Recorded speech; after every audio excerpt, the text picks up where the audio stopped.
Hi everyone, Mariana with 3 Peaks Classroom. Today I want to talk to you about a Remembrance Day activity that you've probably never done before in your class. It's called stop motion animation. Stop motion animation is a series of snapshots that your kids can create, and then when they weave them together, it creates a little mini animation. Now, I decided this year to approach Remembrance Day a little bit differently. Every year I always read the same books and I watch the same videos and we do the same activities, but this year, with the added challenge of being online, I wanted to do something different with my class.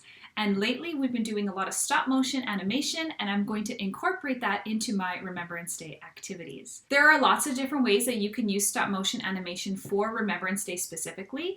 I'm personally choosing to use it in my class where my students are going to animate 3 important facts about Remembrance Day that they can teach the rest of the students. But if you have older kiddos, you can maybe have them do a mini timeline of the First World War, or some younger children, you can have them do a little animation including Remembrance Day symbols. And maybe at the end you can talk about the importance of the poppy, or questions that they have for a veteran. So I want to show you the example that I've created. This only took me about 10 minutes to do, and I want to show it to you right now. So I'm going to play it in real time, which is 1 second per slide, and you'll see the slides are moving on their own. And then I'm going to just speed it up here for the remainder of this little video.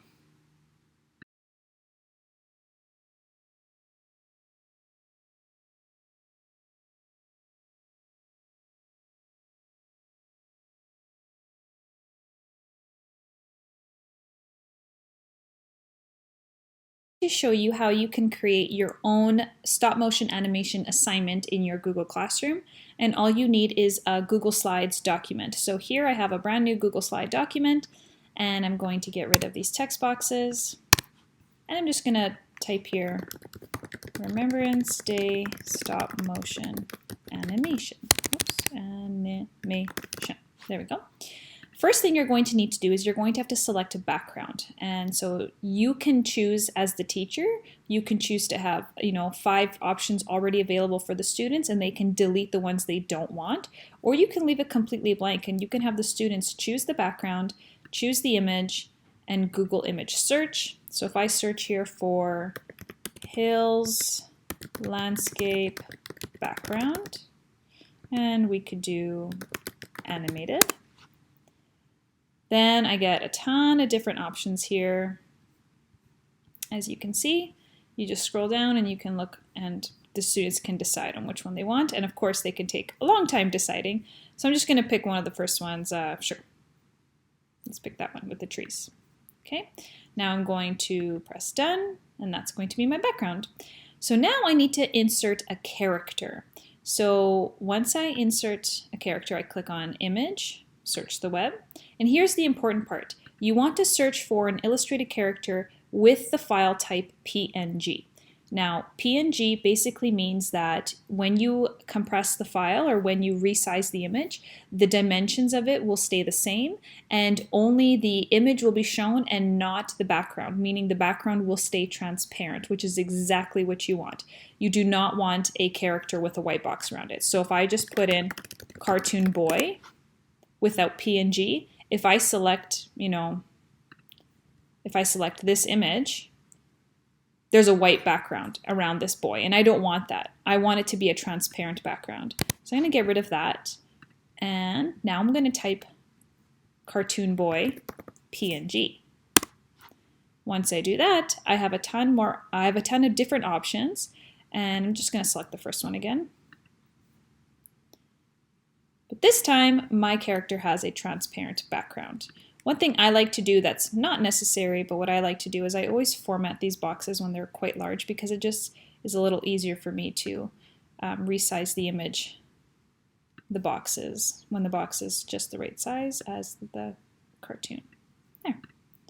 Perfect. So there is my cartoon character, and I'm going to just resize him so he's not ginormously bigger than the trees. So my first image is where I want my character to be introduced. What I like to do is I like to show that the character is walking into the frame. So I actually start the character off the screen, and if you view and present, you'll actually see that this character's hand is off the side, which is exactly what I want. I want the character to just be seen very briefly in the first frame, and then in the next frame, I'm going to move him forward a little bit. So now that I have this first frame ready to go, I'm going to duplicate it on the side, exactly the same, but this time I'm going to move the character very slightly forward. I'm going to duplicate it again, and I'm going to move the character very slightly forward, again trying to maintain that the character is on the landscape. I'm going to duplicate it a fourth time. Now, it's very important that we teach our students that we don't just jump our character from one to the next spot. Like if I do this, then if I start from the beginning, you're going to see how silly that looks. Unless your character is jumping, in which case that totally makes sense. Or if the character is running, that makes sense, right? So there's my character. I'm going to duplicate it again another time, and I'm going to duplicate it again another time. If you want your character to say something, you can insert a shape here, call out, and it doesn't matter which one. There we go. I'm going to make it like he's talking. Let's choose white. And then you can say, hi, today I want to teach you 3 facts about Remembrance Day. There. What I recommend to my students is when you have a character speaking, I always like to duplicate the slide and keep it exactly the same, at least have 3 slides in a row. So here's 1 slide, 2 slides, 3 slides. Because each slide is 1 second long, you give the readers an opportunity to actually read all of the words and they're not rushed to read it, okay? So again, if I just want to see what it looks like from the beginning, I'm going to click this first slide and I'm going to tap, tap, tap, tap, tap, tap, tap. And then from here, I can add in all sorts of other images. There's nothing much more to that except for now we're going to publish it to the web and it's going to animate it. So the way that you do that is you actually have to be in the Google Slides app. If your students are working on this directly within their Google Classrooms, they have like a simplified version. They actually need to export it and open it up into Google Slides. So once you're in Google Slides, you're going to click File, and all the way down here, you're going to click Publish to the Web. Now don't worry, they're not publishing it to a website. What they're doing is they're creating a link, and then that link can be copied and it can be shared with whoever they want. So you can choose how often the slides auto advance. I always click every second, but if you want your students to slow down, they can do it every 2 seconds or they can keep it on the default. I keep every second, and I want the slideshow to start as soon as the player loads. So once I do that, I'm going to publish it. Yes, I want to publish this selection.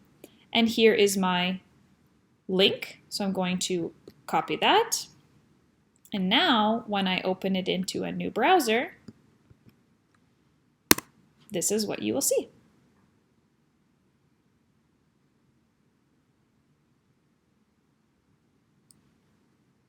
And then it ends on its own. You might even encourage your students to create an end screen. But that is, in short, how you create a stop motion animation activity. So I'll share the link below in the description box of the creation that I made in case you wanted to show your students the example. So if this activity sounds like something you'd like to incorporate in your classrooms this year for Remembrance Day, please leave a comment below and let me know how it goes. And thanks so much for watching, everyone. Please don't forget to subscribe, and I'll see you in the next video. Bye.